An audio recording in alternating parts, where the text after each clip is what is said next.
Masakit ang aking tiyan. Sakit. Gawa ng uwan.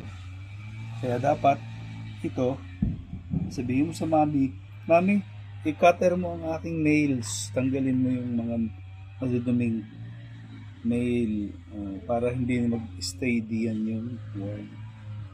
No, meron ako diyang cutter, kakat natin. Hindi masakit, dahan-dahan lang. Ha? Dahan-dahan lang. No, gusto mo? Para hindi yung worm magtira dyan. Konti lang, ganun lang. Tik.